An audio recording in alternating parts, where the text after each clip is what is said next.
Good Monday morning. Welcome to the Olson Advantage. I'm Dave Olson, the Olson Properties Team and Silver Alliance Realty. For those of you that would like to have this information sent to you as soon as it comes out, you can go to our YouTube channel and you can like and subscribe, get the information sent immediately, and you also can go back and look at previous episodes that are on a myriad of topics. We often reference prior episodes, so for some of you that might be very helpful for everything from investing, water supply, jobs, different focuses on different housing markets, new construction versus investor properties and the like. So feel free to do that, like and subscribe, and you will get them immediately as soon as they come out. Let's take a look at how we finished out the year. We'll start with interest rates. Obviously, they were very topical. Some forecasts came out just recently, and in general, most experts feel that we're going to finish, and we highlighted there that most housing market analysts expect mortgage rates to spend the year with a 6 handle. Simply said, it's going to be 6 point something. Could be 6 even, could be 6.875. But if history repeats itself, most of these prognosticators are rarely accurate anyway, so only time will tell where interest rates go. The offset of that, as we've spoken numerous occasions, sellers currently right now are buying down rates on behalf of buyers, and that's helping initially with them overcome some of the higher initial mortgage payments, and hopefully gives them a window of up to 3 years to see an opportunity to do some sort of refinancing. Again, the rule of thumb is always marry the house, date the rate. So if we look at how we finished the year in terms of activity and how we've started the new year, as predicted, we see that we finished the year rather soft. The last week, over on the lower right-hand corner there, we had 373 accepted contracts the last week of the year. And when we look at how we started the first couple weeks of 2025, we're up to around 1,134 straight up, as typical. We usually begin the year very aggressively. A lot of people sit on the sideline through the holidays, initiate things at the beginning of the year, and this year is no different. And as predicted, we are back to balanced. So when we look at the Cromford Index, we're at a 91.7. Supply is tepid, demand is a little on the weak side, so we end up with a neutral market, so it's balanced across the board. Now, as we always know, every market is not the same, but when we zoom in, we do know that we had an opportunity for a buyer's market. So when we take a close-in look at how we finished out the year, going back to July, we were dead set right in the middle of a balanced market. We tailed off. Probably about the 10th of October, we dipped into a buyer's market and finished the year, as you look straight up from December, just below the buyer's market. And as soon as the new year started, we're back into balance. So let's take a look at that on a bigger, grander scheme. So if we look out over the last 24 years, we've had several buyer's markets. The green line indicates demand. The purple line indicates interest level. And we also see supply as well. Obviously, 2006 to 2008, we had a significantly greater supply than we did demand. And then we see the pale purple line showing the indication how prices have dropped.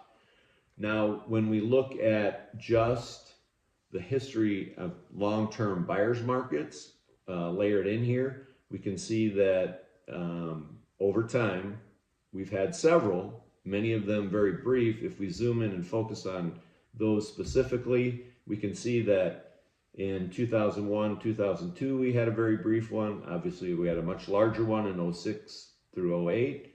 We had a very brief one in 2010. We had another one in, let's call it the middle of 2013. We had one in 2022. And then, of course, we finished 24 with the buyer's market as well.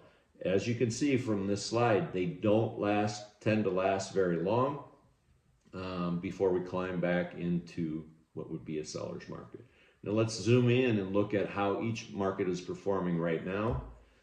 So we can see that above the line, the green indicates those that are in seller markets. The top of the board is the highest in terms of demand. So Chandler, Fountain Hills, Paradise Valley, Tempe, Scottsdale, Gilbert, Phoenix, Glendale, Avondale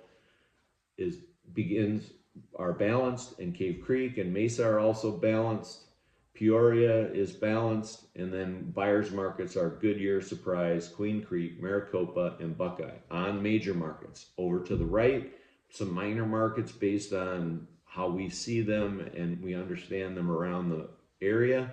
Casa Grande is very much a buyer's market. Sun City West, Litchfield Park, Arizona City. Balanced would be Levine, Gold Canyon, and then other seller markets would be El Mirage, Anthem, Apache Junction, Tolleson, and Sun Lakes. Now, when we look at the teeter-totter, we bucket them. We see we have significantly greater seller markets again, a handful of balanced, and just slightly fewer buyer markets in general. How are we doing in terms of appreciation? We look at how we finished the year. When we look at median sales price, we go back to 2021. We were at 430,000. We dropped going into 2022 at 415, and then we began our gradual ascent. So we were up 4.6% going into 23 and 4.8% going into 2025. Again, this is an all-in number. All markets are considered, from luxury down to manufactured housing. When we look at annual sales rates, we can see, if we zoom in on the right-hand side, that we have definitely turned up slightly. And again, that's a reflection of going from that buyer's market into the seller's market. Demand is up, demand is increasing, and only time will tell where the year takes us. I thought I'd share this with you based on price point, where appreciation has laid out for the year. When we look at under 300,000, we had a 1.1% increase year on year. And then it also gives you the dollars per square foot, down to over 3 million, which saw the most significant increase at 7.4%. So in total, on a dollars per square foot, that's where we come up with the 6.7% in total. Now, this is very zip code, neighborhood, geographically specific, but this will give you an opportunity to look at your home and your property, or the price points that you're searching, to see what kind of trailing appreciation that we had over the last year. The last slide I'm going to share with you for this session is Arizona continues to be a top 5 state in terms of prospects for corporate headquarters. Again, as you drive around the valley, whether you're out in the extreme east or the west side or south, or even to the north where there's more open land and area, cranes are prevalent, buildings are going up, businesses are moving here, increasing demand. We expect to have a good spring up until we get too hot this summer, and that's when things start to tail off again. Despite what interest rates will tell us, people are going to be forced to move here. On a good note, rental demand is waning somewhat because a lot of the large multifamily projects are becoming completed, and there's a lot more competition, at least in terms of multifamily apartment rentals.